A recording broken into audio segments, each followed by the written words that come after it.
Okay, we'll go ahead and get started. We'll call this meeting to order. Do we have anyone on Zoom?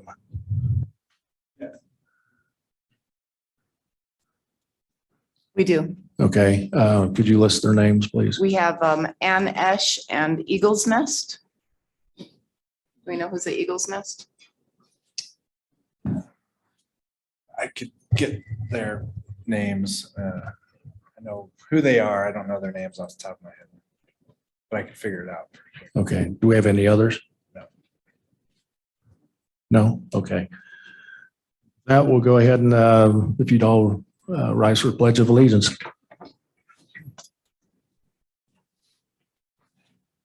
Pledge allegiance to the flag of the United States of America and to the republic for which it stands, one nation, under God, indivisible, with liberty and justice for all.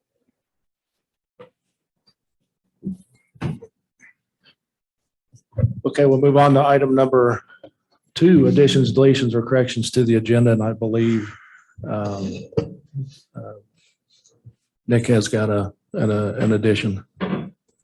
I wanted to add and potentially motion to sign that opioid abatement agreement from back in that we tabled back in 17th of May, I believe. Since I did attend an abatement council meeting a couple days ago, and if you guys would like to have a discussion about that before we vote on it, I could fill you in on the reasons why we tabled it. That the agreement was signed at a subsequent meeting to that because we needed to sign it in order to be able to receive funds. Okay, so we have signed it already. Okay, because originally that was I think Board of Trustees desire. I think that was supposed to be a vote. It was tabled and then it was voted on to approve at the next or the meeting after For the that. abatement council. What Yeah. was that, June 7th then? I don't know, but I know that it was signed. Okay. Okay. All right, because just to fill you guys all in at that real short, did talk to some of the abatement council members, and there's a possibility that they may amend it in a few meetings for us to be voting members. And in the interim, we may become members of that, non-voting members of that council for at least a few meetings before we do that. And as a discussion for trustees' comments later on this evening. Are there any other additions, corrections, or deletions? And if not, I'd entertain a motion. It doesn't sound like we have a motion to modify it. Correct? That's correct.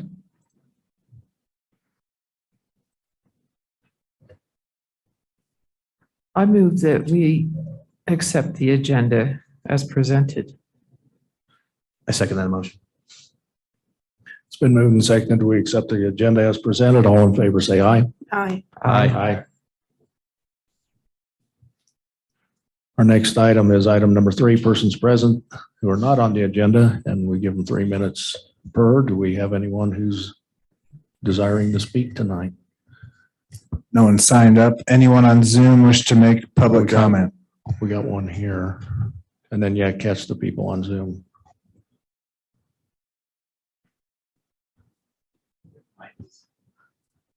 Yes, the mic should be hot. Hi, my name's John Bell, 10691 Illinois Avenue. It's my understanding that at the last planning commission or committee, there was a approval for a shed on a piece of property, dimensions of 18 by 12 feet. And I would like the planning committee or this board to consider 2 things. 1, the limit of the number of sheds per property, and number 2, the maximum size. Thank you. Okay, thank you very much. Did we have anyone on Zoom who wish to comment? Last chance. Anyone on Zoom wish to comment? Public comment. Not seeing anything.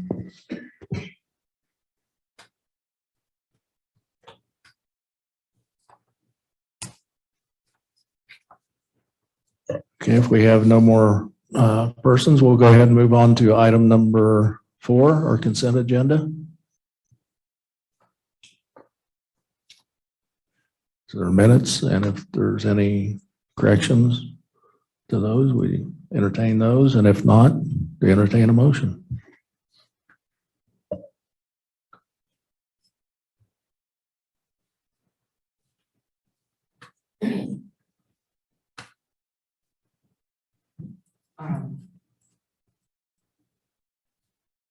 There's no changes in the minutes. Move that we approve the consent agenda. Second that. It's been moved and seconded. We approve the consent agenda as presented. All in favor, say aye. Aye. Aye. Moving on to item number 5, Black Hills Energy. And we have Mr. Tom Henley here from their community affairs. Floor is yours. Thank you very much. Good evening, trustees and mayor. I am Tom Henley, 1515 Arapahoe Street in Denver, Suite 1200. Come to you now as I'm a new employee for the company and your new connection with the company for issues related to, well, pretty much anything. So I like to call myself kind of a firefighter in-house. So if there's anything that you need that we need to address within the organization, I'm happy to work through everything with you. But tonight, I'd like to talk a little bit about what the company is doing currently with things related to greenhouse gas emissions and how we are subsequently and have been taking care of those for a while. So if we can start a little bit with that, we are very, very proud of the relationship that we have with all of our communities, Green Mountain Falls, nonetheless as well. And we do have 105 natural gas communities that we serve here in Colorado. That includes everything from Glenwood Springs, La Junta, Montrose, Pagosa Springs. We also do have a portion of the company which is electric service as well. And the only areas of the company where we have dual service, both gas and electric, is in southeastern Colorado. One of the things I'd like to talk about now, if you could go to the next slide, please, is the mission that the company has on sustainability. So we have a tremendous mission right now of trying to be ready for tomorrow and making sure that we are able to take actions today and in the coming years to be able to meet greenhouse gas emission reduction targets. Part of the way that we do that is we invest in our employees, continually innovating and thoughtfully utilizing resources, keeping people at the core of our decision making. And that includes, if you could go to the next slide, please, how we're doing that as it relates to cost. So people-centered decisions that we have within the company includes how much is it going to cost our customers at the end of the day to try and accomplish this. And then what we do is try and keep it as affordable as we can and still meet the needs that we have within the state and within the federal guidelines of what we're trying to achieve as well. So we're always very mission focused on trying to improve life with the delivery of the energy as well. And we want to build on our history of environmental stewardship. We set very ambitious yet achievable goals and making sure that we are going to be able to use in the future improving technologies to help us with the reduction to greenhouse gases. Next slide, please. Some of the results to date, we've already achieved approximately a 33% reduction in the amount of greenhouse gas emissions over 2005 levels. By 2035, we intend to have that number reach 50% reduction. One of the ways we do that is through energy efficiency by reducing the amount of natural gas that people use. And I'll get into some of those programs that we have moving forward in the next couple slides. But this year alone, our budget is $2.1 million. And when we say energy efficiency, what that means is actually people using less of our product. And that seems counterintuitive to a lot of people, but the cheapest bit of natural gas that we can actually develop or put through our system is the one that we don't have to actually develop and the one that we don't have to put into our system. So if we can help somebody achieve a very high energy and high efficiency, everything from water heater to furnace, we have done a good job in being able to help them reduce their bills and reduce our usage. So next slide, please. So as I mentioned, we've already reduced our usages over 2005 numbers, and how we've achieved that is, first of all, we've got about a 99% pipeline replacement process that we've already done. And that includes all the old cast iron pipe that was in the ground. We've got just a small amount of that left. We have, and that was a fairly leaky product at this day and age because of its age. And today's standards are much more permeable and leak proof, and are easier for us to maintain as well and be able to shut off any types of hits to the system much more quickly. So the great news on this is that we're way ahead of the goal that we have to try and to get rid of the remaining unprotected pipe that's out there by 2035. And we hope to have that taken care of in the next few years. So let's see if we could go to the next slide, please.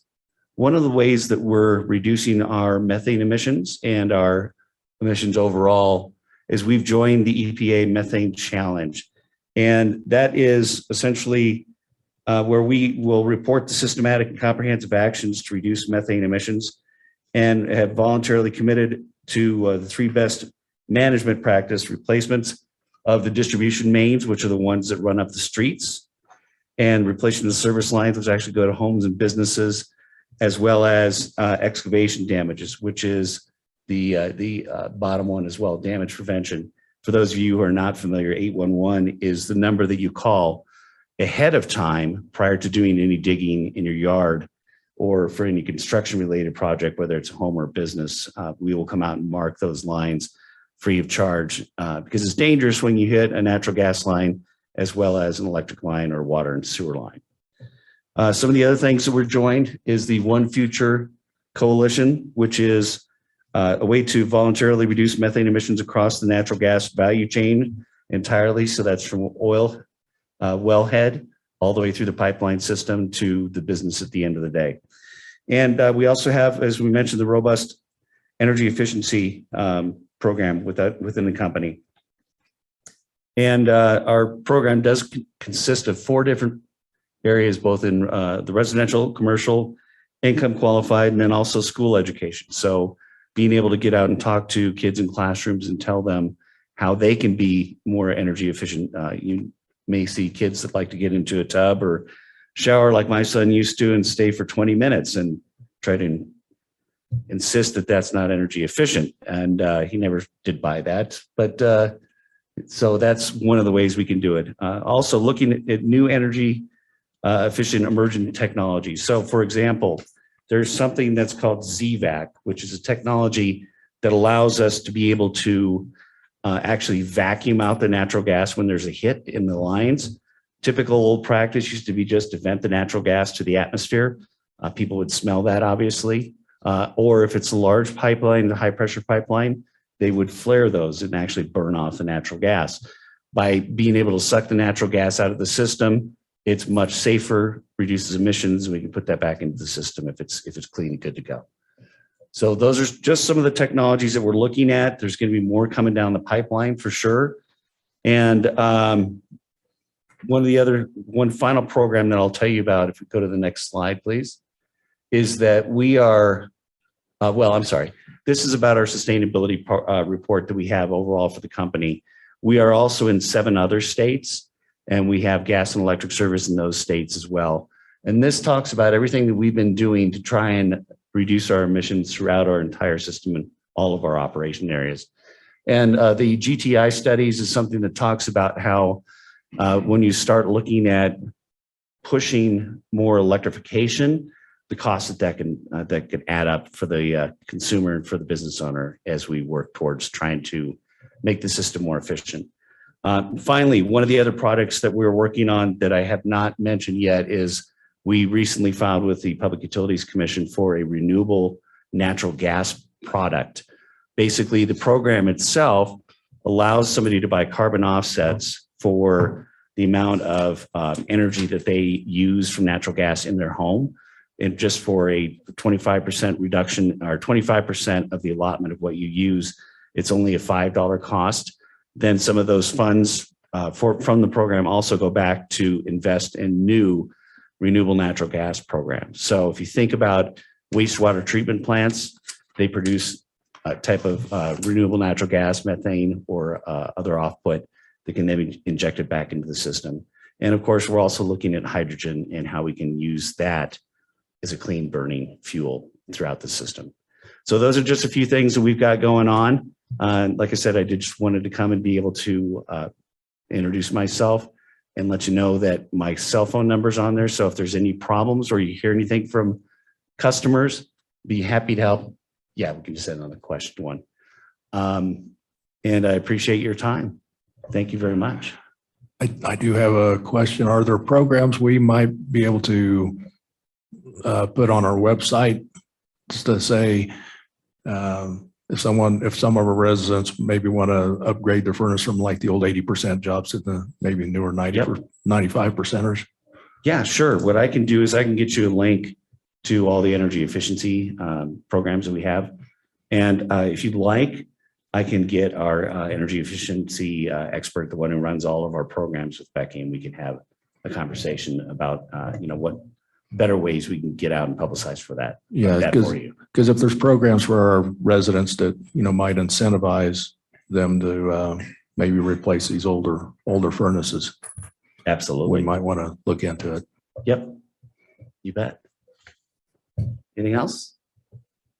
You're not foreseeing any disruptions, are you? I'm sorry? You're not foreseeing any disruptions, are you, No. in the future? No, Okay, good. I do not think so. Okay, good. All right, great. Thank you very much. Appreciate your time. Okay, thank you, Tom. Okay, we'll move on to item number 6, our update on our comprehensive roads plan. Andre, thank you.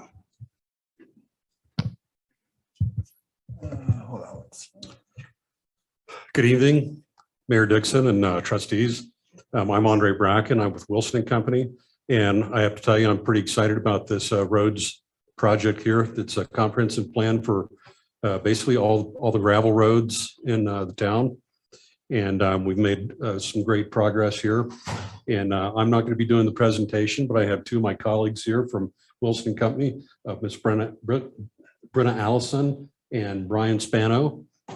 And without further ado, you guys are up. Andre is one of those ones that won't take credit for other people. So I appreciate that, Andre. So what Brennan and I want to do is, we're definitely not done with the road and drainage plan, but we wanted to come and give you guys an update of where things are at, what we're looking at, so you guys kind of know what to expect when it does become a final product. And obviously it gives you an opportunity to think about what we're producing and develop any type of questions or comments that you can get to Becky, who can get back to us. And so that's what we want to do tonight. And so we're going to explain kind of what direction we're going, and please do not wait to the end. If you have questions, just look at us funny or something and ask your question, because we want to make sure as we go through the slides and show you what the product's going to look like, or what our anticipated product's going to look like, that you get those questions answered. So, so the first thing is we did establish some goals when we were working through this project. And of course, this comes right from the initial stages of the project. One is to create a management plan to understand how to maintain the roads and the drainage systems through town, especially when it rains. We know what happens to the roads, and we want to make sure that your staff and anybody working on the roads know how to put it back, and maybe make some improvements to the road to prevent it from doing any type of erosion damage in the future. Second thing is to have this plan on a computerized format that can be updated as needed, but also can be accessed through different devices other than just a piece of paper or some 11x17 drawings, so that you can share that with staff and communicate back and forth, even to us if it needs to be updated and so forth like that. And then finally, utilize a plan for identifying those improvements that you may or may not be able to utilize for funding applications as those funding opportunities become available. So, so we wanted to make sure that we follow those goals into the finished product. So the first step was to develop, well, this is kind of what you're going to see. This is drafts, so it's not going to be pink and all this other stuff. But this is just to kind of showcase. You're going to have, the first thing is, it's going to be a computerized system which is going to be accessed by, it's not going to be web-based. It's going to be able to be a shareable file that you can share with whomever you want to share with, but you can also keep it protected in that manner where there's, so you don't have to worry about, interactions with viruses or something getting in the way. Plus, Wilson Company will always have the backup if something happens and we need to reinstall it. But the first screen is going to be an aerial photo of the town. And within that town, every road segment that Andre talked about, which, the maintainable gravel roads will have a road segment identified. And it's going to be user interface where you can click on, thank you, where you can click on those road segments. When you click on the road segments, then that's where you're going to get the data in order to improve or maintain those roads and so forth like that. Again, with the interface, we had different options of what we could do. We felt that this was the best approach to give you a file that you could upload to your screens or your computers, and utilizing a software that you can, access for free called ArcGIS. So that's our plan right now. And we'll work with you on the software and all that stuff when it's time. We want the final product so that you have something to see when you get the software. So I'm gonna let Brenna go through the caveats of what to do with this interface. If you could go to the next slide, please. So when you click on it, you'll have a couple of different options about what you can see. Right, sorry, on your left here, or right to you guys, you're going to see an aerial photo. It'll allow you to see the full road segment. And then you will also have a ground photo where you can look up and down the road. Now, within each road, there's going to be different points depending on the length of the road. So there may be different shots for each road that shows you the aerial and the different directions. Excuse me, why do we want to see a picture of the road? You're going to see more. There's more. This is just to allow you to give a current conditions of the road. I see it with my eyes because I'm driving. If I could, excuse me, you're interrupting. Yeah, board can ask questions, public. Thank you. If you could go to the next slide. For each road segment, you're going to have those different points, and this is just to allow you to see what the elevations are on each page. It'll allow you to see where those points are along your road segment. It'll make it more easily identifiable. And as you can tell, you'll be able to see the elevation of the entire road, give you a little bit of information as far as what it looks like, where you're at, if the slopes are correct as you're regrading the purpose of the longitude direction of the road. And then of course, we'll have notes in this segment or this attachment if there's any type of, say, a drainage improvement where we need to add a culvert or something like that when you go and maintain the road. Next. And then this is what you're really looking for, which is at each point we will have taken a cross section so you can see how the road looks when we took these pictures, and then any improvements that need to be made to the road when you're grading, such as crowning or sloping. And in this bottom section is where you would see those improvements. And then any types of notes would also be included for that road. So what you see here on the top portion is the existing cross section of a particular point of a road.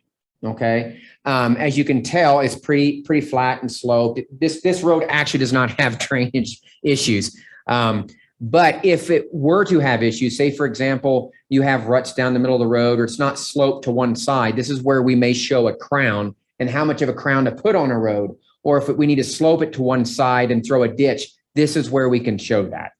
And that way your road crews or whoever's maintaining the road knows what kind of cross section or how to lay that road when they maintain it. So you're going to get you can go in the next one. We're going to go questions, but so you're going to get a multitude of those points across that interface to where if you have any road in town, if there's a drainage issue or a washout and it's time to maintain it, we know you can't do every road at one time. So if you pick on this road and this is the time to maintain it, you can come to this database or this file, click on that road at the location where you're maintaining, for example, say it's Hondo, and you're not going to maintain the entire road of Hondo, but say it's this block. You can go to that block, click on the point, see the cross-sectional area of where it was before, where you should take it to, and then find the slope of what that road of what that road should be based on those drawings. Kind of a question. Please. So the top, in here, the top is the existing as you're doing it now, and the bottom will be the recommended solution. That is correct. Okay. Yep. Yeah, we wanted to have at least a baseline so you knew what it was before it washed out. Now, from the time this data is, from the time you get the report, who knows what it's going to look like if you had some type of drainage issues take place. But this is what it was like, say, today. Is it also going to include recommended materials? We can do that, but that's something that's going to be standard across your every single road. It won't be road specific.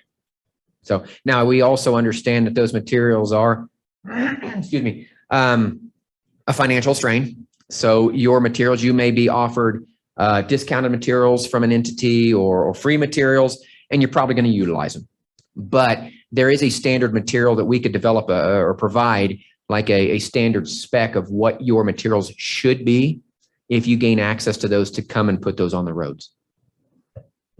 I mean, I like that. You know, here's what it should be. That's easy said, harder It's to easy do. said. Yeah. Here's what it should be. Any other comments? Yeah, will there be cross-training provided with you guys and our own town public works? For the software? Roger. Yeah, absolutely. Yeah, at the end of this, we'll go over this program, this interface with staff. And it's not a one-time. You got other questions, you have new staff, you call us up, we come and show it to you. Not a problem. If a culvert was needed, would it be specified, like the size, length, It angle, won't, all at that? this point in time, it won't be specified under this. This is more of a conceptual plan. If it's something where you need it to identify, because that takes a lot more effort to specify all of the culverts through town. Now, there was, Andre, you may have to pipe up here. There was a drainage study that will be utilizing this, and I don't believe it went into that much detail, but. Yeah, I can add a little bit to this. So on the drainage, we did do a town-wide drainage study. So what another step here is to take that drainage study, go through all these cross sections, and pretty much do, I think, what you're thinking about. We probably will not. We might provide. I probably provide like a range of sizes for culverts, but definitely we'll be able to, with the flow information that in that study, we'll be able to look at intersections in places where I know there's been significant damage over time, and we'll be able to make a lot of recommendations as far as where we need new culverts. We probably won't go to the sizing. In some cases, I think I'll be able to, but mainly what we're doing is looking at the geometry. Basically, a road's two things: it's geometry and materials. That's the two solutions you're looking for, two things you have to solve in either building a new road or repairing an old road.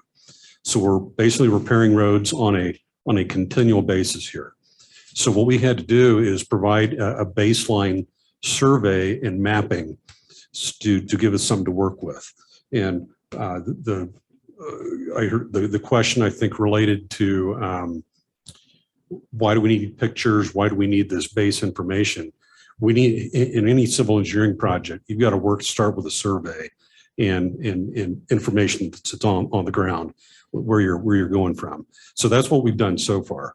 The next part is to start analyzing our data, analyzing the drainage, and looking at how to the most efficient and appropriate cross sections in the town, well, throughout all the roads. We've got 137, 103 cross sections. Yeah. So a lot of data, but we need that data to be able to look at, if we take a particular section of road, we would like to be able to identify a typical section for as much as we could for that roadway. However, there's lots of variation in mountain roads. there's going to be transitions from one cross section to the next cross section. And so a big part of the project here is looking at all those transitions where we're coming out of a crown section, going into a section that slopes all one way, maybe transitioning all the way to sloping the other way, and then looking at what types and sizes of ditches you need for those roads. And so that the plan's really aimed at the operator. This plan will be used 90% by the people that you hire and the town hires over time to be able to have a blueprint to go back to know how to fix things the way they need to be for that location. Because even though you have different sizes storms, the basic topography will never change here. So we'll be able to come up with the right cross section for that section of road that you can basically maintain for pretty much for all time. So that's the idea. So when you hire a new public works guy, he's not fumbling when you have a rainstorm. He's got a plan he can go to and know at least the basics of how to get a road back to where it needs to be. That's the goal. I'm kind of curious if you've got a rough estimate on how many culverts that need to go under driveways and things like that. So driveway culverts, that's a whole different animal. Yeah. That's something that should be clear in your code and should be left to property owners to fund. But again, there's a lot of variability. Typically, there's a standard size most communities, tell property owner to put in for rural roads. Mountain towns are a little bit different. You need to look at maybe a little bit bigger sizes in some roads. But so we're not going to get down to that level of looking at every driveway culvert. But what we are going to look at is the bigger culverts, and there's probably at least a dozen locations, especially the intersections, dealing with drainage coming through the intersections. But I think probably the most valuable thing we'll be able to do is figure out which side of the roadway and some of these narrow roads that the ditch needs to go on. There's a lot of places in town where you have drainage that jumps out of the ditch here, crosses the road at a transition and goes over here. That's one of the main things that we'll do here is try to solve a lot of that. Okay. So there's a lot of talk about paving roads, blacktopping roads, and it seems it's gone on since I've lived here. Are you addressing any of that, or is there a sort of a blanket statement that can be I think applied as far as slope of roads or anything like the that? blanket statement on that, I'd say it's the same for all Colorado communities like this. You're not going to pave these roads because you'll never have enough money to continue paving them over time. A paved road, you need to repave about every 7 years or it falls apart. And as you know, just an overlay on one of these on your paved roads is very expensive. Costs have gone ridiculous. It's becoming really hard for even municipalities to pave roads without federal aid and state aid. I think you need to plan for these always to be gravel roads and to plan for different types of that material. Becky and I were talking earlier about, different things you can use to come in and do a quick repair. Definitely millings, crushed concrete. I mean, there's a lot of product out there that's affordable. But yeah, the focus would be how to maintain this long-term as a gravel road system. Thank you. Thanks for that. Any other questions? Trustees? Okay, thank you very much. Thanks for having us. Yeah. If you guys have any questions between now and next time we're here to present the final product, do not hesitate to get Becky. She knows how to get on, so not a Okay. problem. And members of the public, if you have questions, please feel free to get them into the board or Becky. Feel free to send them in and we'll evaluate those too. Thank you. So thank you very much. Yeah, one of the things I'm contemplating is at some point in time, we do a project over in town because a lot of the driveways do need culverts. And I'm kind of wondering if we might want to try to do a citywide type of culvert project for folks with driveways that need them. That way we could maybe have a standardish type design and then maybe waive some of the other individual requirements and then have the folks be able to put in culverts at a lot cheaper price. Just a note on that, the land use code does say that basically it's worded as if for a driveway permit or development permit, subdivision permit, if it's worded as if the existing drainage is going to be significantly affected by the new thing, then basically the existing drainage needs to be maintained, whether through a culvert or some other plan. So that's one thing we could look at in another thing we could look at in the land use code to maybe clarify that with culvert requirements or some wording. Because we got existing driveways in town that quite honestly, the water goes out to the middle of the road and now you got a rut. And I know there's one up on Hondo, there's one over on Iona Trail, and it's just a constant type of thing. So. And then there's maintaining those culverts. Yeah, flush them out. Okay. And as far as I know, that's always been Public Works that maintains them. Yeah. So I know that they just worked on an unusual culvert that was made out of some giant, what was it, a steel pipe or something over in my neighborhood that was really heavy and really long and not a normal culvert. I think they just got this pipe that was probably meant for something else. So, and I think it's there should be a standard if Public Works is supposed to be maintaining them, that they be made out of something that's not that difficult to maintain. So you're saying you had a culvert made out of well casing or something like that? Might have been. Big. Yeah. Yeah, because that's the pipe that's down at Public Works now that's cut. Okay. Or plugged, wasn't it? That's it. Yeah. Yep. So yeah. And it was clogged. Yeah, it was very. Yeah, it was plugged shut. Yeah. Okay, any more items on this one? If not, we'll move on to item number 7, resolution 2022-08, our donations policy. I'm sorry, I should clarify. I thought I corrected it. It's actually 2022-09, minor detail. Oops. So you have in your packet a copy of the donation policy that was provided. Really, this comes before you because there's probably another piece of information that I should have included in the in my memo to you all. Allowing this donation policy really does make for a cleaner process when we are accepting donations that are earmarked for a specific thing. In the case of the town receiving grant funding, that type of thing that's not expected or not budgeted for requires that the town provide a supplemental budget for the year or amend the budget to accommodate that funding. Because this funding, these accounts would be, managed under the town's bank accounts, but not things that are part of your budget. That process becomes quite easy and that it's not required to.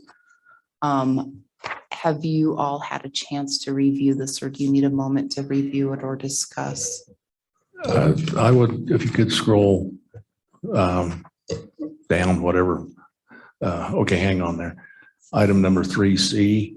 I was actually kind of hoping for even more the latitude in this with the committees when donations come in. I would be okay with under $5,000. They would be able to disperse and have the town staff kind of be a red flag checker in case there's an issue. And then if there's an issue, it could come in front of the board, or if it's over 5,000 for disbursements, then it would come to the board. I agree with that. Yeah. And I think that too, just as far as a staff knee-jerk reaction to this The other,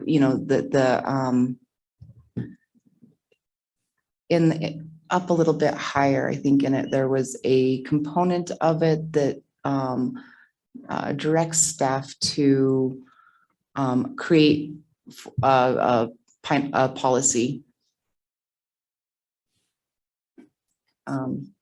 Oh yeah, there we go. To establish those counting procedures. That was something that I addressed in my memo to you all.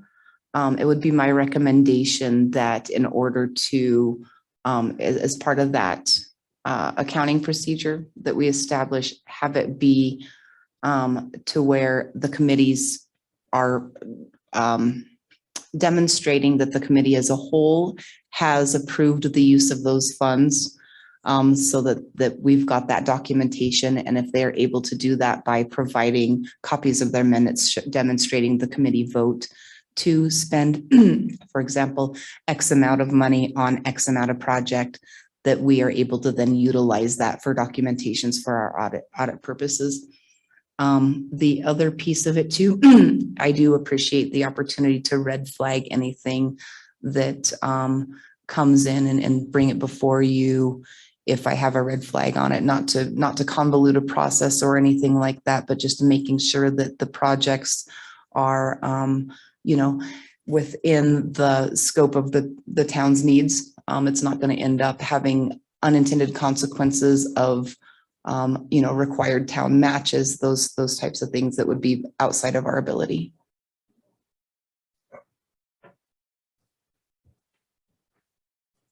Trustees, any other comments, questions? I have a comment about the $5,000 limit. Is this a single donation of 5,000 or a cumulative donation? We could make it either. I would say a single donation. I would say this would be a single donation. I think that it would certainly be a red flag for staff if several came in that were from the same donor for the same project. And it appeared as though, this was a way to get around that process. So. Right, yes. So just to clarify, like if we had multiple checks for $4,999 for the same project from the same person, red flag. Exactly. Ghost us, right? Then in section 3, paragraph E, I brought this up at a couple of other meetings about returning unused money. I'm totally against that. I had sent you some templates for how to notify the donors that the excess would be used for other town projects. I brought that up to legal after she'd sent this out, and she referenced us up. She referenced me back up to section 3. All donations received and accepted by the town shall be devoted to use by either the Parks Rec Trails Committee, the Fire Mitigation Advisory Committee. The Board of Trustees is authorized to devote any donations to any other lawful public use by the town. And she felt as though that would probably satisfy that. If that is not the case, we are able to make that change to accommodate. I do not agree with E at all. For example, if I made a donation on December 30th, and then you're telling me, and I receive a receipt, I file my taxes in April of the following year, and then one calendar year, which would be December of the following year, I would get notification that my money is being returned. How can that be in reality? Right. How can that work? So I think that the remedy to this is to say that any donation received and accepted by the town that is earmarked for a specific purpose and not needed for that, and deemed not needed for that purpose, shall be returned. I think this is specific to, and then we can add another sentence that says any donation received that is not earmarked may be utilized by the town. Can we just take that one sentence that we had before and put it in the E? Well, maybe not to the town, but to the committees. committee that it, Mhm. because I do agree with her on that. That would be somebody, the tax write-off. That's a perfect situation. That is the situation. I think. You it just goes cannot to that issue a receipt. Yeah. That violates IRS rules. Okay, If you give someone a receipt for money, you can't give it back. right. So I think that,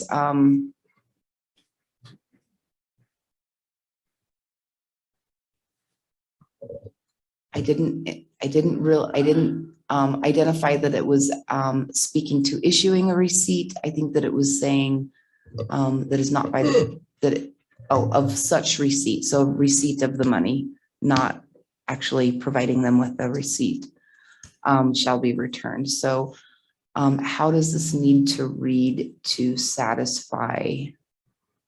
And I have the. I suppose as long as the donor is aware of it, and if there is something in writing as such to that donor, knowing full and well that if it's not utilized, because it's no longer needed, that it still goes to that committee. So if we end up providing a receipt to the donor that has the disclaimer on it, or an example of that disclaimer that we add as part of our policy, that ends up, I think, accommodating and ensuring that is not, that we don't end up with that situation. I think and so we can certainly do that. For the purposes of the discretionary funds for both the Fire Mitigation Advisory Committee and the Parks, Rec, and Trails Committee, those donations are really going to be either situations where they are fundraising. Fire department pancake breakfast is a perfect example, or where they pass the boot. And oftentimes those funds are not earmarked for a specific item. People are just happy to support those initiatives or those organizations. And those people do not receive IRS receipts. They do not receive IRS receipts. So I think that we can work on that particular policy. I will draft that. It does not hold us up from adopting this policy. It just will ensure that the accounting procedures that we put in place are accommodating of those items. Well, is he though really saying that if the money's not spent at the end of the year, we just basically keep a rolling account for that committee? It would stay in the committee's account. And that's a nice way that they're able to, build up that fund as well for larger projects should one be identified. I believe Trustee Ives had also provided me some feedback at the last meeting. Do you feel as though I have to look at my notes. If it stays within the committee, that they have access to the funds, I just don't want floating money that's just hanging around for anything to be used when it's been donated for a specific reason. That's all. Okay, perfect. And I think that how we'll do this, we'll establish line items within our accounting system within Arrays. We're able to easily pull reports on any donations or expenses that occur within those particular line items. It'll make it easy for the committees to request documentation of what they used their funding for in the year, and provide them a level of accountability to anybody that donated as well. So. Right. Again, as long as the donor is tracking that this is what could happen if the funds aren't utilized. Right. And I think that the big thing ends up being that any donation received and accepted by the town that is not spent by the committee within one calendar year of receipt, I believe that we can just either take that portion away out of this policy, and that accommodates it. I think eliminating E really solves the problem. It doesn't seem like it's necessary when you have B. Right, exactly. Yeah, I don't know if it would be an issue with this type of setup, but I know in the past, there have been donations to the town that were earmarked for very specific things that somebody wanted in the park. And, I know that we're pursuing a comprehensive plan for parks and recreation trails. So I would hope that there's some leeway there so that just because somebody donated this money for this thing that doesn't actually end up fitting into the master plan, Mhm. that it doesn't become an issue, Right. if you're following me. I mean, somebody might have like a pet project that they want done and give money that doesn't really necessarily fit in with the overall plan. And I think that that's where I would like to have that staff discretion and not accepting the fund. Of course, I would bring it to the board just for verification of, if something was way in left field and it did not fit within the town's goals. That's where I think that, not accepting the funding or making you all aware of it so that, you can like have eyes on it too. Makes sense. I mean, I can daydream of a lot of really outlandish left field ideas that might not be appropriate or fit within the town's goals. Yeah, and there are ways of raising funds, like you said, sort of like passing the boot, which is, paying for a brick on Gazebo Island or that kind of thing, where the money is, can be used for, discretionary funds. I guess like something like that could go towards the park committee. I guess the same thing with fire mitigation. I don't know that anybody would donate with real specific tags on their donation for fire mitigation, but I would hope that they wouldn't. Right. But just so that folks know that it may not end up, that the more general their donation, the more helpful it'll be in the long run. Absolutely. I haven't discretion and discretion of the committees of having that funding of what makes sense, what their needs are, when, and then the best use of that funding. Sounds good. So trustees, would we want to maybe see an updated version? Because I know it sounds like paragraph E goes away and paragraph C is going to get reworded. I think that on the record, paragraph C, if we can go back up there really quickly. Or B. Well, what I'm thinking of is that 3C, I really I don't want us to have to get in the middle of that unless it's over like $5,000 or something contentious. It says Board of Trustees shall vote to authorize the spending of donations received by the town in accordance with this. I would rather see the committees. I think that we can say that the committees shall vote to authorize the spending of donations received by the town in accordance with the terms and the purposes of this policy. I think that that's what it needs to say, and have the reflection of, the committees demonstrating that vote has occurred through proof of their meeting minutes. We could also just strike 3 Charlie, and it's covered in both 2 Bravo and 2 Charlie. We need to cover the disbursement of the funds. That's why it's there, is to cover the disbursement. See, receiving is one thing and spending it's another. So in the receiving,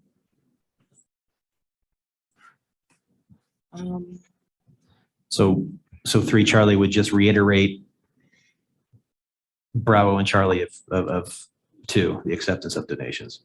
We just kind of reiterate anything in excess of 5,000 and in excess of 5,000.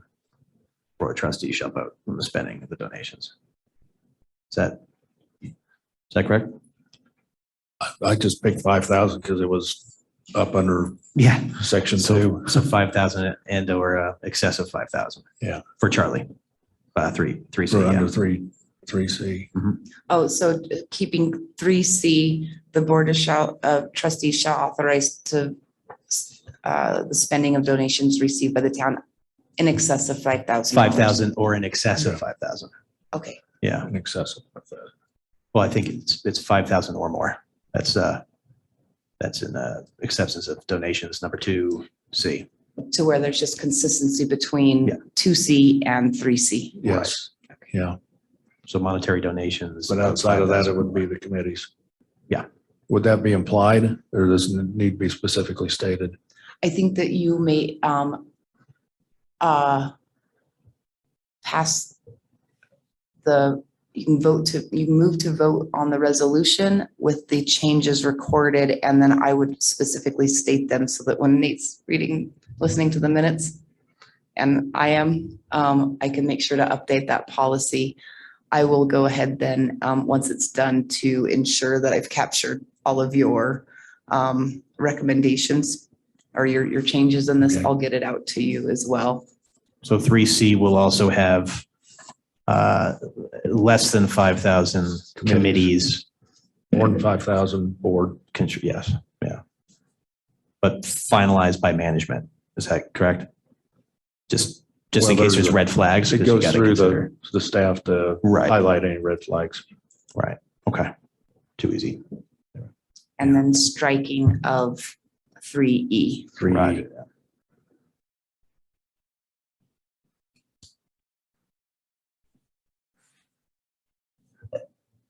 Let me see if I can is there any more discussion? If not, I'll try I to. just wonder if we need to clarify the $5,000 monetary donations being single or cumulative. Oh, thank you. So I think that ends up being single donation, and we can add that language as well. However, certainly if it was several from the same donor for the same project, that would be a red flag for staff. So that I think is covered in our, and the town manager accepting the money or red flagging it. And again, they could still do it. It just needs to go. Right, it before just needs to board come approval. before the board. Yeah. Yep. Mhm.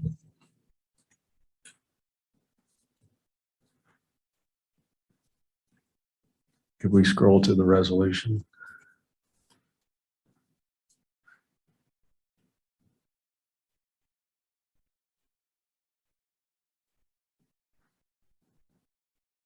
Okay, I'm going to try to go ahead and make the motion on this. I move we adopt resolution number 2022-09 with the donation policy as revised per this meeting. I second that.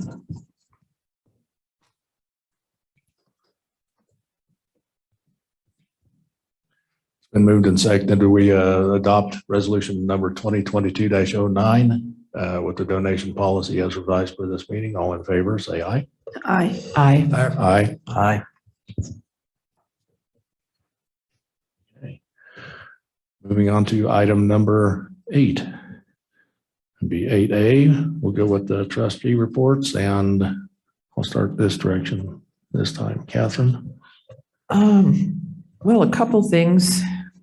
The Public Works rebuilt the wall of railroad ties around the park across from the pool, and volunteers have begun planting, and there'll be some rocks placed as part. I guess it's going to be a a gift while the lakes project is getting some large rocks moved around. The contractor will also put some rocks in the garden, and they're coordinating with the garden designer. But yeah, I was really impressed with what Public Works did. It really looks substantial now. And I think it'll be a lot easier to maintain with the wall that there is. You know, there won't be all the gravel thrown in there that there has been when it was really just like half as high. So that's really looking good. And the rain barrel's not there, but I think it will be any day now, because obviously the plants that are in there are going to need watering, especially this first year. And then we've had a couple of concerts. The first one was moved in due to rain into the Blue Moose. They were very happy about that. And Sunday we had, I think there's been, I don't know how many people were there at the Blue Moose for the first one, but I'd say, at least 50 people. And then this past Sunday, it was at least 80 people in attendance at the park. We had perfect weather. We were really blessed by just a lovely evening. And looks like this Sunday it looks like rain, so we might be back in the Blue Moose. But fortunately, all the bands, except for the large band that played on Sunday, will fit in the Blue Moose. It was a 16-piece big band that played Sunday, and yeah, I don't think there's any way they could accommodate them. So as much as I hope that the weather holds up and we're able to continue to do the music at the gazebo, because it's just really, it's just ideal. It's nice to have a plan B so we don't have to just cancel the whole thing for folks, especially for folks that travel up the pass or, from Woodland Park or Divide, our neighbors. And I was also there to help, mostly for moral support when we moved Roy's remains and the remains of a few other geese. And Anne Pinnell, is that, I get her name right? Yeah, she's looking forward to the band Tron that's playing this next Sunday. I guess her kids grew up with those kids. Anyway, she knows the folks in the band. And I was kind of tickled that she was aware that they were coming up and playing. But she really appreciated the care that was taken to reinter the geese. Public Works was a big help with that as well. So Becky, actually, our manager, spearheaded that, and I can't tell you how much it meant to Anne. And I know our former mayor, Jay Newberry, really wanted that that to be honored. That there are not just Anne, but other people that hold that dear and appreciated that we took the care. So thanks for doing that. That was a Sunday. Other duties is assigned. And so I don't know that we're going to meet again before Bronc Day, but Bronc Day is coming up quickly on July 30th. And we will have live music starting at the pancake breakfast. And it's a gentleman who plays at the Broadmoors Ranch, and he's a solo self-contained artist, Jeff Hulton. And so I think that'll be a really nice start for the day, to have some live music in the church in the Wildwood, and that pancake breakfast starts at 7 o'clock. runs till 9:30. Then the parade starts at 10. You can dunk the mayor at 1. What's that? You can dunk the mayor at 1. I'll be at the dunk tank. Oh, yeah, I certainly hope we manage to find a dunk tank. They seem very popular these days, but, yeah, that's what I was thinking. We could put a plank out or something. Walk the plank into the Right. lake. I was thinking like giant therapy balls. You have to catch the ball at the end of the plank. But, and there will also be a barn dance that night at the farm stand. So the riders, most of which live up in this area in Woodland Park, will be playing that evening. And that runs from 6 to 9. So it's a full day. Thank you. Okay, yeah, you bet. Trustee Ives, anything? Nope. Nick? Real quick, I did meet the other day with the opioid policy group, the abatement council, with Reverend Darlene Avery. Met a lot of folks. The intent was to try to get some, because we have skin in the game, to get on at least as a non-voting member at first, and then within a few meetings, we may be able to, they may possibly amend their bylaws to include Green Mountain Falls. Inevitably, that is the goal, as we do have Red Cloud, and there's another group that works with Reverend Darlene Avery at the Church of the Wildwood. So yeah, I'd like to keep bringing her, you know, as a consigliere to these meetings and groups. So the next one is, I think they're going to start meeting like on the second Thursday of every month. And the discussions for that, because this past meeting was essentially voting in officers for the abatement council. The next meeting, I believe, you know, we're still a few months out as to how we're really going to be disseminating those funds, of course. So it's a considerable amount of money, and it's going to be spread out across like 18 years. And certain cities get about, you know, 18 months or so.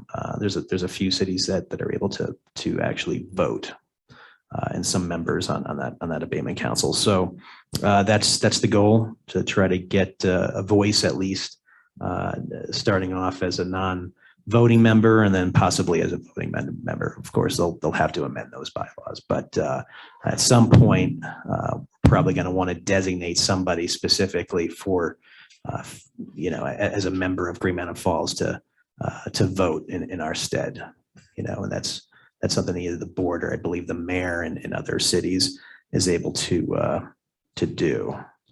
So let me get a little bit more information on the next few months. I don't think there's going to be a rollout of those funds yet for, you know, at least the first quarter of the new year. So we got a minute, and I'll more than happily still attend these meetings and report to you guys every month. Again, Green Mountain Falls has a lot of stake and the skin in the game here because of the programs that we have here.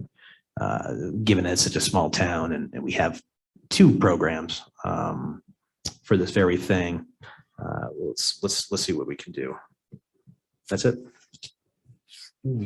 Trustee King. I don't have any reports, but I'd like to comment on the chamber music. That it's been very enjoyable. It's unfortunate that the weather made it go inside, because the residents who live around the lake, myself included, we enjoy listening to it while on our deck and our windows are open. So we don't get included in the head count. So keep that in mind. Okay, thanks. Even up in higher elevations. Mm-hmm. Okay, so yeah, on Thursday at 6:30 here, we will be having a town informational meeting about the stilling basins. I actually got a set of the prints. I'm also putting together, you know, some historical type information as far as what happened and when. And on Tuesday night is our meeting for the short-term rentals, 6:30 at Sally Bush. So I encourage folks to show up for that. I think there's some other, I think planning commission and Parks Rec and Trails, have they squared away their meetings for next week? There's a fire mitigation advisory committee meeting Monday night, the STR town hall meeting Tuesday, planning commission work session Wednesday.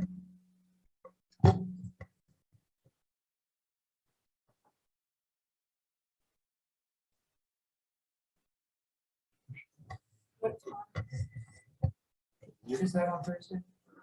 Thursday, this coming Thursday is 6:30 for the informational meeting. Then also, we had a work session here before we started. We had, I think, 3 directives for staff. The first is the roads are priority 1. And then we want to keep a minimum amount of road base once we can get it of 120 to 150 tons. And then we also directed staff to start a dialogue with Parks Rec and Trails Committee to potentially oversee the parks. And that's all I have. Moving on, we'll go to committee reports. Do we have committee reports to go through?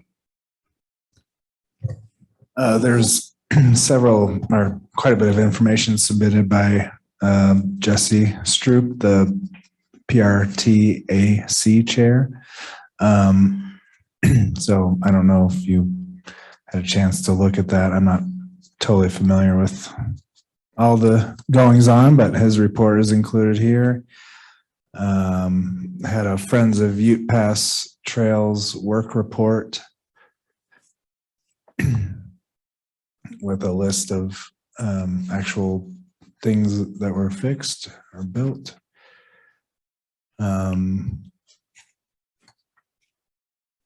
And there was information about the new signage on these posts regarding no feeding the wildlife and fishing information.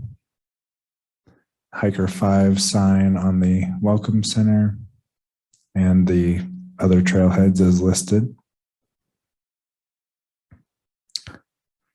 And this was a correspondence item that has just basically been included in the PRTAC report. So you can kind of read that. Any other committee reports, any other committee chairs online or anything? No. Okay. And another report here just about the trail ambassador statistics here.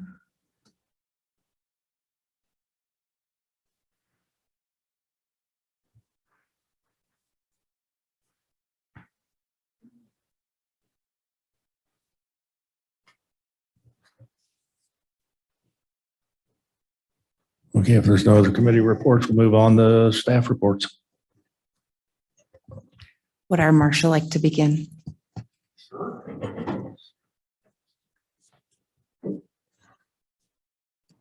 Good evening, ladies and gentlemen. I'll start off. Last time I gave you a report, I barely had a month under my belt as the marshal. Now I've got a full month, so I got a full report for you on a couple things that are going on. Calls for service, I had 30 where I actually had to respond to homes. 4 of those were handled by outside agencies during my absence when I was on vacation. We had 3 citizen contacts, 7 traffic stops, 2 information reports, 1 sex offender registration.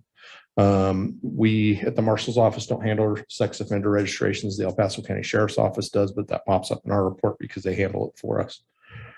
I'm sure you have the next question of how many do we have in town? We have 2 sex offenders in Green Mountain Falls and 1 just outside of the city limits, just so that you're aware. I'm sure that probably will come up in your brain. We had one suspicious incident, criminal trespass, 2 shots fired calls, which turned out to be probably shooting from across the highway. One check the welfare, 6 911 hang up calls. People like to call 911 and just be done with it. That was the popular one this time. We had an alarm call, VIN verification, fingerprints on one domestic violence that wasn't a domestic violence. It just got labeled that way. One animal complaint, one temporary protection order service that was also handled by the El Paso County Sheriff's Office. And I had 2 outside agency assists. We had, I talked about, I was going to have to go out of town sometimes just to grease the wheels because they always come into town to cover us when we're not here. So a lot of that happened this last couple of weeks. And one of them with the State Patrol, we actually got 2 very dangerous weapons off the road during a road rage incident up on Highway 24. So it was well choreographed between us, State Patrol, and Woodland Park PD. So the next thing I'll talk about, since we're talking a little bit about assisting other agencies, I have worked out a trade with the Woodland Park Police Department. I'm going to go up and help them with the POW MIA ride, and they are going to come down and help us with staffing for Bronc Days. So we're going to do a little tit for tat with that, and that's kind of nice that we're able to do that.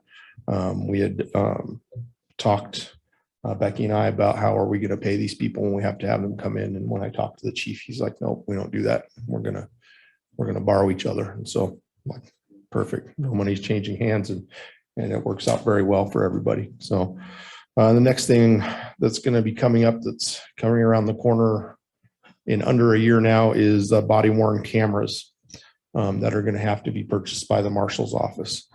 This is not a small task. That I can just buy some cameras and we're good to go.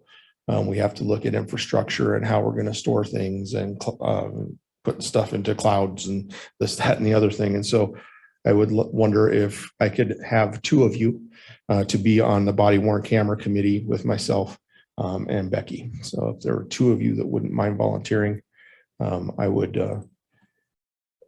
love to know that, so that I can get you a packet of information so that we can start working on this process. Sean, I'll volunteer myself if that's all right. And then somebody else. Yeah, I'll do it. Have you Okay. talked to county about piggybacking on theirs or no? That's something we need to explore Yeah. as a group, because there's a lot of different things that we can do. And I don't even know what system they use. There are so many different systems. I've looked at some that I would like to have, but I don't know how much they cost. We have to explore all of those things, cost, who has what around us, where we get the stuff from, how we store things. We need to look at all of that. So I'm going to start you off with, I will get you emailed out a guide to selecting and purchasing a body worn camera system. And we'll kind of use that kind of as our guiding light to get us through the things that we need to. So I appreciate your time. As soon as I get that to you, then I'll talk with Becky about when's the next appropriate time for us to meet as a committee to start talking about it. So thank you very much, gentlemen, for your volunteering with me. One of the things when I started this endeavor was parking was very much on everybody's mind. I can tell you that as the marshal, I got 1 parking complaint last month. So it was very good. It was actually happened up on Hondo. It was another resident who actually parked not in their driveway, but on the road. It just wasn't a recognized vehicle. So it turned out to be not even a hiker that had parked there. It was somebody else. So the deputy marshal search, I'm sure you're hoping that I get some help. And I was hoping that I was going to get some help. But across the nation, we have an officer shortage. It's been in the news very recently. What we were really hoping for was to be able to have somebody who wanted to moonlight for us from one of the nearby agencies. And that's not been able to happen because they're also shorthanded, and they're so shorthanded that they're using their people to fill gaps in scheduling with overtime. So they're not authorizing. Generally, you have to be authorized to go and work for another agency, because then there becomes what agency is more important. type of a battle that happens. Everybody is short and nobody's releasing anybody to do extra time with other agencies at this point. I have not been able to find that golden person who just wants to work part-time in the town of Green Mountain Falls, but I still continue to look and put the feelers out there. So that continues on. One of the nightmares that I have as an agency leader is policy. When Virgil had the helm, he was very comfortable in bringing in some of the policies that he had with other agencies, but they were in New Mexico. So even as I read them as a officer who grew up in Colorado, as you will, I was uncomfortable with some of the policies because I didn't understand some of the verbiage, things like that, and they weren't updated a lot. So I went out because that's one of the things that can either kill an agency and a leader of an agency and the people in the agency is not having good policy for your officers to follow. And so I'm dedicating a pretty significant chunk of my budget toward that. And I found a company called Lexapol, who I'm very comfortable with. They provide us all of our online information as far as laws and updated laws, and especially CRS and municipal traffic code. Those all come from those folks. As I looked for them, they actually gave us a pretty good deal because I'm technically designated as a one-person department because there's one full-time officer. So I get a pretty good deal. I won't talk dollars and cents now, but they're prorating us this year. They give us 8 hours of training on this system. This system is not a book that sits on a shelf and gets dust collected on it. It lives and breathes in a computer system. It can be opened up by our department at any time. And when I do get other officers, so when I get some reserves and some part-time people, I can assign them the computer duty of, you need to look at this or this policy because it's been updated. So when those new policies all get generated, I'll be able to assign them to them so that they can, there's an electronic signature that they've actually looked at that policy. They know exactly what it is, and the policies that they have to follow, they know. So when they get into a pursuit or a shooting or respond to a domestic violence call, we can look at those things. The other great part about it, living and breathing like that in the computer world, is we can redact a lot of stuff that we don't have. We don't have a K-9 unit. We don't have a traffic unit.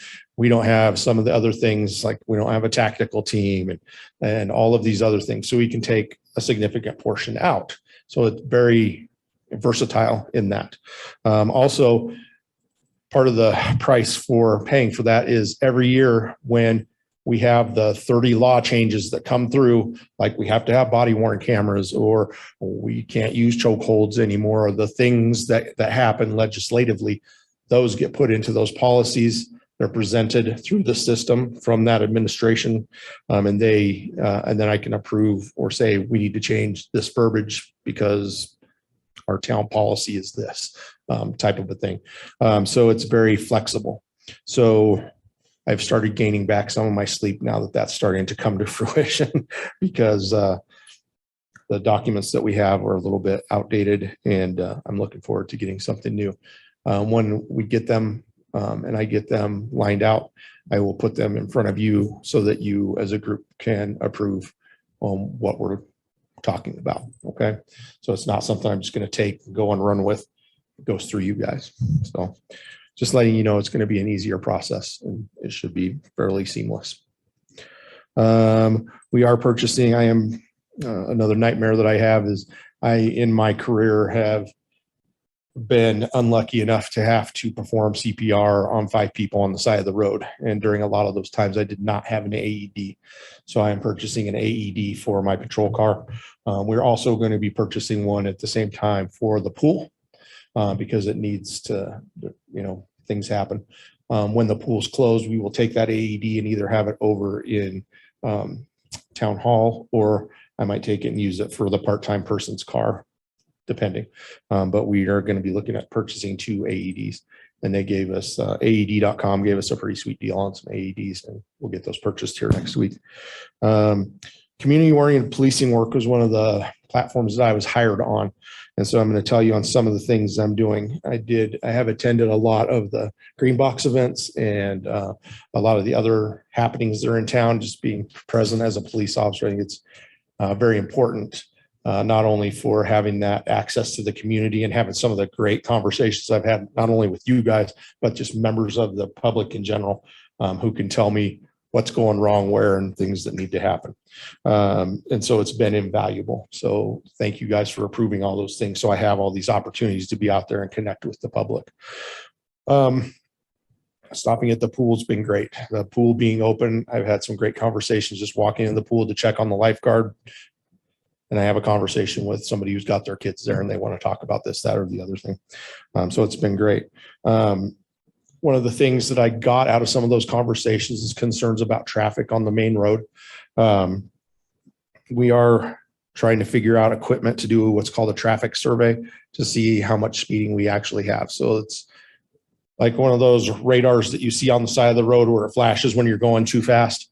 It's like that, but there's no flashing sign. It just records who went by at what speed at what time. It doesn't record their information or anything. It just happened so that I can get a good feel of when are people speeding, how much are they speeding, how much is it going over. We did one of these about 5 years ago. We pulled it out and looked at it. Oddly, it was as much as you think that there's a lot of speeding that happens through town, a lot of our people are very respectful and they don't speed. It was probably in that survey less than, I think we surveyed in 3 days, 15,000 vehicles that went through, and over 75% of them were going at or below the speed limit. So it was very good that we had that. Now we're going to do another one to see if that's changed or not. The highest speed that was recorded, I think coming down Green Mountain Falls Road, was somewhere in the 50 to 60 mile per hour range.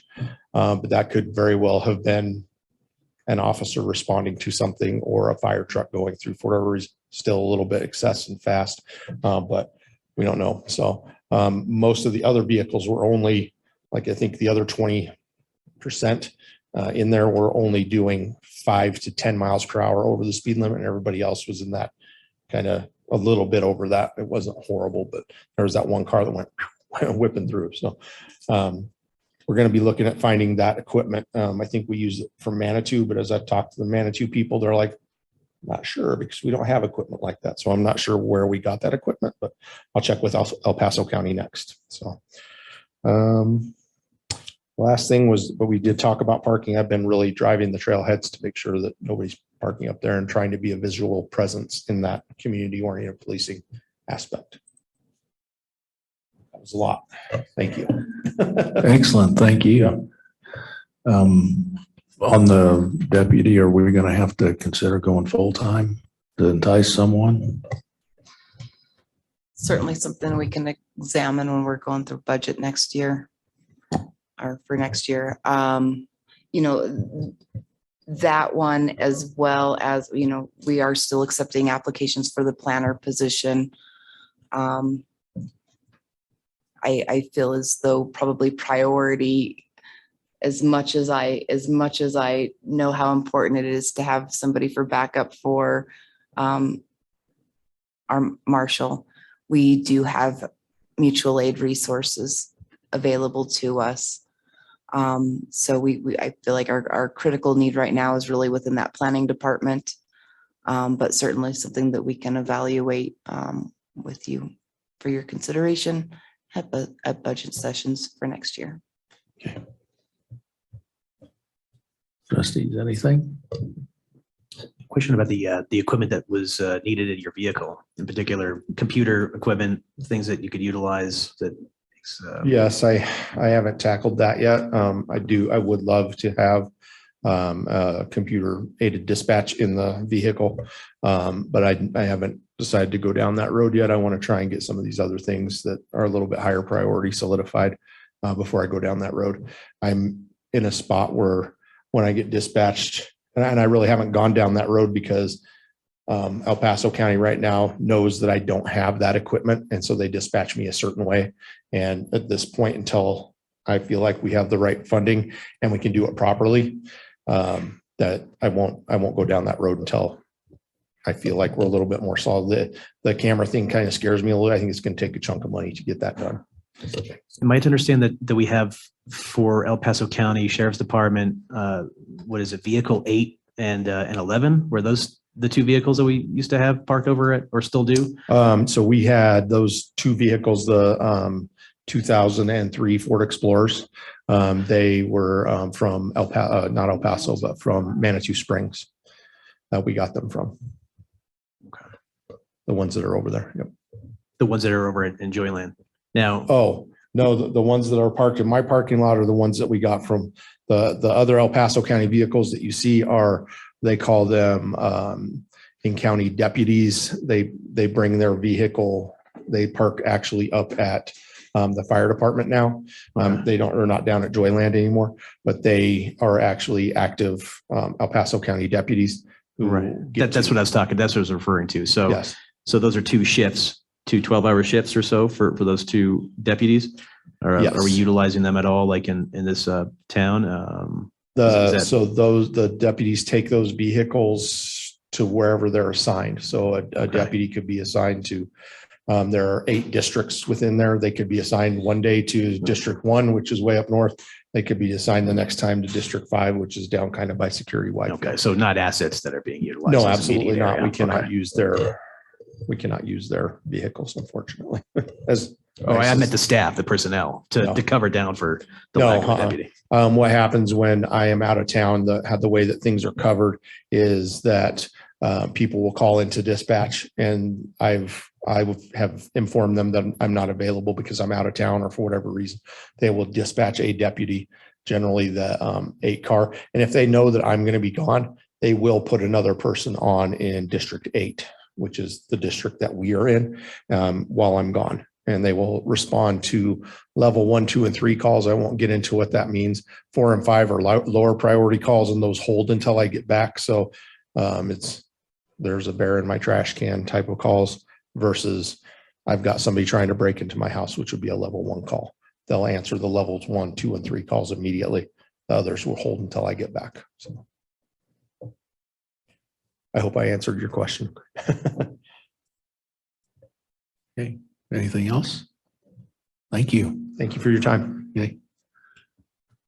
Next. Thank you, Marshall. So a couple of items from our rolling project roster. Of course, we discussed the employment opportunities here with the town. Additionally, our Stilling Basins project was approved. The funding was approved. So thanks to everybody for their help with that. And thanks for representing us on that board of directors, Mayor Dixon.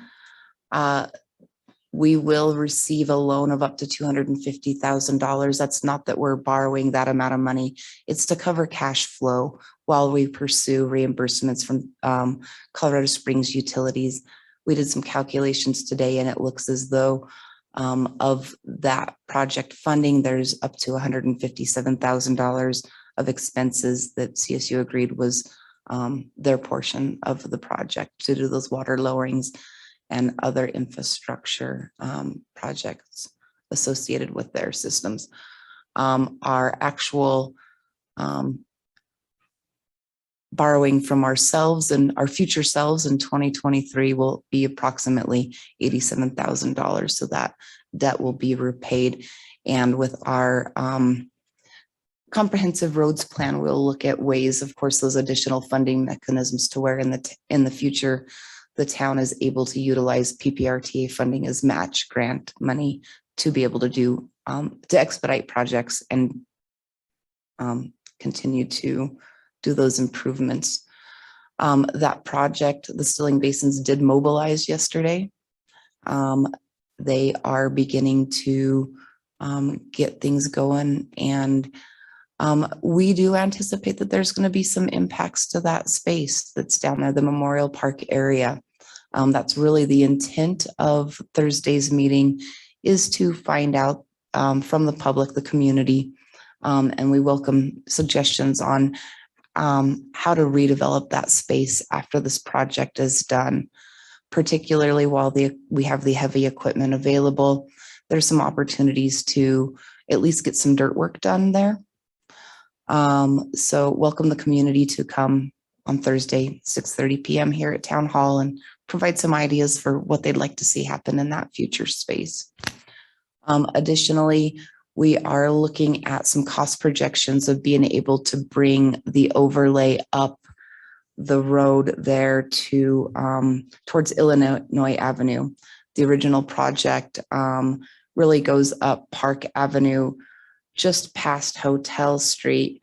You go a little bit further up there towards Howard and Illinois, and that's where we've got our big pothole, as well as that water line area that needed to have compaction, and you've got that dip there.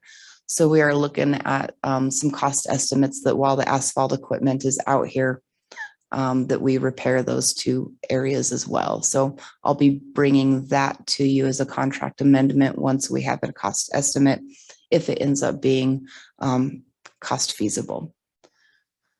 The Gazebo Lake project, we are 65% complete with the replacement of the rock wall. The contractor will really begin to knock those other items out after Bronc Day. And we do have the beginning of September scheduled and blocked out as well for an additional lake lowering to fix the remaining portions of the rock wall, as well as the outlet stream. So that's going pretty good there. And of course, you had an update from Wilson and Company for your comprehensive roads plan. In the public works world, they are working to patch areas. They're currently working on a couple of culverts to be able to catch and move the water appropriately as they grade and work on some of the ruts that we have going up in town. They did have a couple of equipment replacement or repairs that needed to happen. We did have the blade on the backhoe break and need to be replaced. That is now complete, and the skid steer is got a couple of leaks that'll be repaired early next week. They had to put on pause the taking down of the tree limbs unless something is super critical, but we do have the utility company and their contracted companies out doing work on areas that are in utility lines. We will continue to see them in the community while they catch up. The Triangle Park is complete. Cold patching and potholes, and we do have some millings that we're able to use, and probably an additional source for some additional free material as additional road projects happen. The park's maintenance, we completed aeration, fertilization, and irrigation started in the park.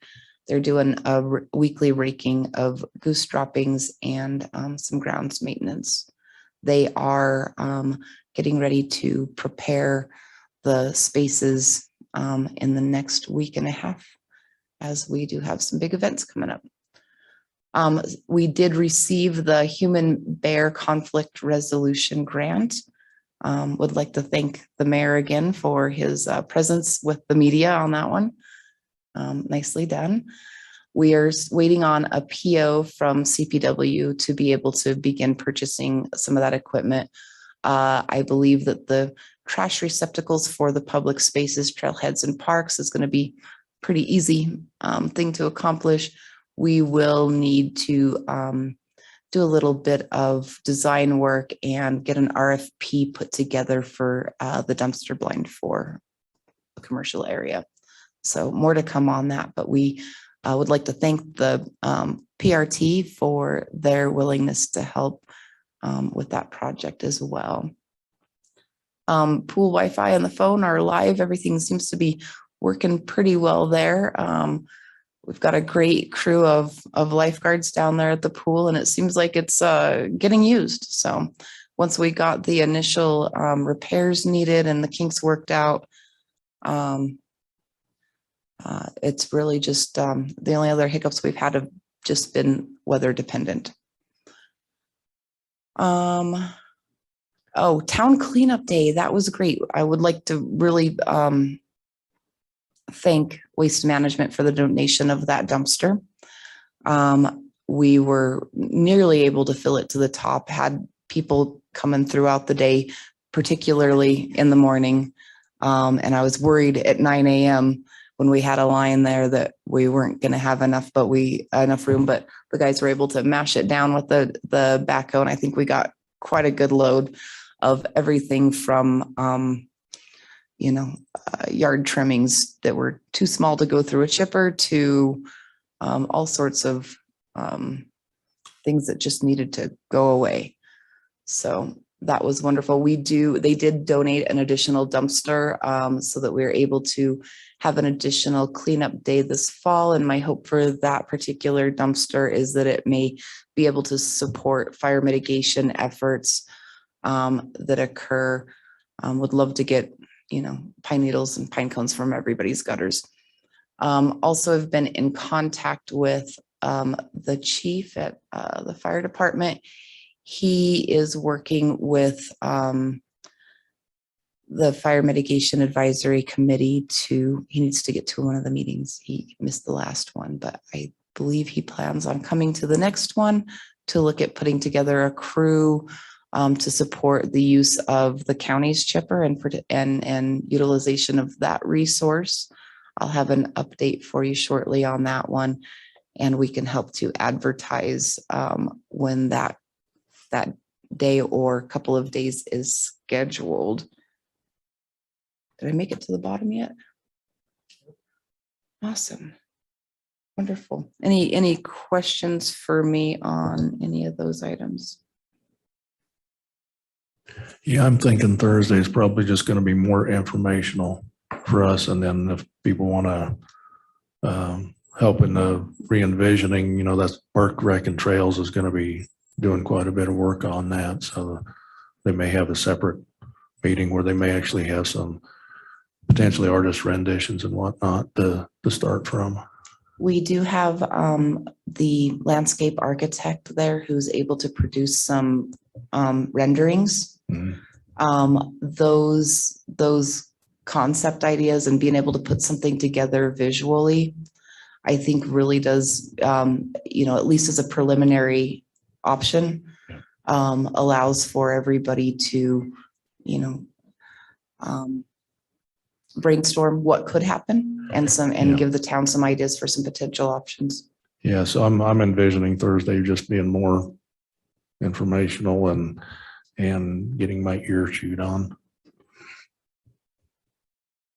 Okay. Power line, the pole that's down in Gazebo Lake there. Repaired. It's oh, great. All right. Yeah. Okay, next up. Speaking of power lines, it's not on my report, but the ones along Ute Pass Avenue there, they're leaning. Those are going to be fixed here pretty soon. I think they're starting work on Thursday on that. So that'll be better. The Co-swap fire mitigation project is moving along. Hours are a little bit down the last 3 weeks compared to the first three. I think mostly I know they had a couple of minor injuries.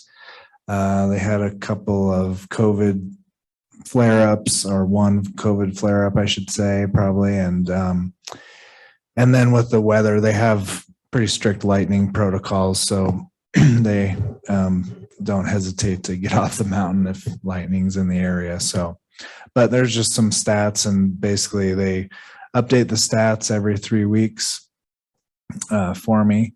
And all those are included here. So we see a total of 1,119 total trees felled, and those do include saplings, basically any tree up to 12 inches DBH, which is diameter at breast height. And that's the maximum tree diameter that was indicated in the prescription for them. So they are moving right along. And I do have, I didn't include it in here, but I have the finalized schedule for the 5 weeks in the fall. Just seeing if I could pull it up quickly. Not quickly enough, I don't think here, but I'll publish that. It's basically, I think the second week of September, then for 5 weeks into October. Audit, still working on some of that documentation and talking back and forth with Brian, trying to understand all that. I believe Becky officially applied for the extension, and so we're just continue to work through those documents. Finance regarding the kind of the report we've talked about recently. I think it's just a matter of time for us to, number one, get caught up on month-end reconciliations, but really as part of that reconciliation process is the entering of every transaction in our accounting software, which hasn't been done in a long time. So it's just a matter of time to get caught up on that. Once that is caught up, then that's where the standardized reporting from the accounting software is helpful. Right now, it doesn't really mean much without all the revenues and everything else officially entered. So we're continually working on that, learning about that. Planning, spent a lot of time recently working on a process to modify property lines. Couple of situations in town where it was discovered that one was is a deck that's being built, and the property lines need to be modified between two parcels. We don't really have a clear or easy way to deal with that. So essentially having to treat it as a new subdivision, which is really not handy. So just spending a lot of time researching that, talking with El Paso County planners, just verifying the way I'm thinking about that, and also kind of getting a good education in some of the processes that we should include in our land use code rewrite moving forward. Continuing to audit short-term rentals, comparing reports from the main report from the Munirev system to the running spreadsheet that's been used to get basically reconcile the licenses. I'm going to make a map for the meeting next week that can be displayed so that everyone can see essentially a list of all the active licenses that have been approved in the system, comparing that to a map so that density can be clearly shown. So that'll be informative for those discussions. Honestly help kind of going down the path of identifying those that aren't operating, with a license. So I think that'll help. Land use code is moving forward. The commission is scheduling several work sessions and going through, striking out a lot of sections that do not apply potentially. And of course, that's all subject to final approval by the board at some point. I've made contact with a few different consultants who may be used to just sort of review the final draft that the planning commission comes up with, to make sure that we haven't left any, or essentially make sure we haven't stricken through too much, or done anything that's not recommended best practice or illegal. And we can also have that, of course, reviewed by our town attorneys at the end. And the grant funds will pay for 50% of all that. Still getting kind of scattered information about the Kirkpatrick Family Fund grant. I'm still a little unclear about some of the things that have been mentioned around those funds, but I believe Mayor Dixon's working on a response still Already to. been sent. Okay. Yeah, So- we mailed it to them already. So Okay. if there's updates, I can always get them updates as far as here's what we're anticipating from the funds. I can always send them an update to say, here's what we're anticipating using from the Kirkpatrick Family Fund. So my understanding was that there was some discussion about certain expectations or stipulations from the Kirkpatrick Family Fund for the grant itself. I was kind of confused on some of that language, but so essentially I'll talk with you more and we can figure out how to maybe apply for some funding through them. My idea would be to, well, essentially we've had a 50-50 match from the state to this point on all of our expenses. That will continue because there are still funds available from the state. And so my idea would be to just essentially ask for that 50% that the town spent to be essentially covered by the Kirkpatrick Family Fund, if that makes sense. Yeah, So- if there's an estimate on that, I should probably go ahead and update the message and send it out to them. Yeah, I sent you an email. Yeah, there was, but- is that what you're estimating? Okay. About that. We've received the town spent about $26,000, I think, so far on this consultant that we've had. The state has reimbursed about half of that. And so that remaining half would be the ask from Kirkpatrick. And I estimated more, based on the future consultant or lawyer fees associated with finalizing this draft. And again, the deadline for that is December 31st, and that's just the deadline by which, after which nothing will be reimbursed. But the Planning Commission is very focused on completing this well before then so that we can have a final product sometime in the near future. They did set a Planning Commission motion to have a deadline set for August 8th for applicants. There's one commissioner vacancy, and the commission discussed the benefit of having one alternate. So that's the way I advertised it on Facebook and the website. And so hopefully we'll have a couple of options by the meeting on the 9th. And again, they're meeting next week on Wednesday at 6:00 for another work session to go through the code. Yeah, they also have kind of generated a process by which they're trying to follow for new applications, which we may want to look at adopting for others. Yeah, there was a lot of discussion about that and just basically setting a deadline instead of just taking whatever you get, just so that everyone is aware of that. And they're coming up with some interview questions. Each commissioner has been asked to come up with a question as far as the public interview that takes place.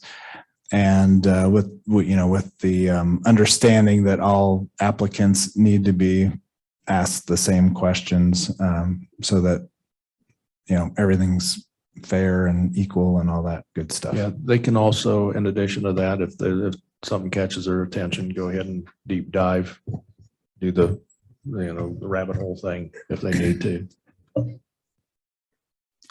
That's all I've got. Questions? One question about the Mile High Youth Corps days absent, obviously for lightning strike and storms that we've been having. Is that going to get tacked onto the back end of the contract fulfillment? I don't think so. I mean, that's a good question. I could ask them.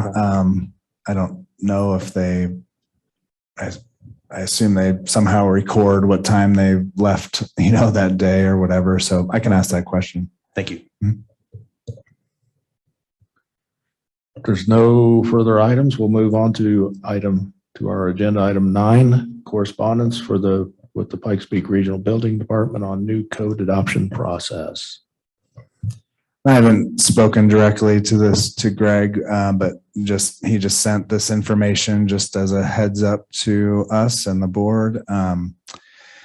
To be honest, haven't really dug into it. I will say, I know the question will probably come up about wildland urban interface code, which is a hot topic for wildfire. I did ask the question to Pikes Peak Regional about how that would work and in terms of if the town wanted to adopt some of that code.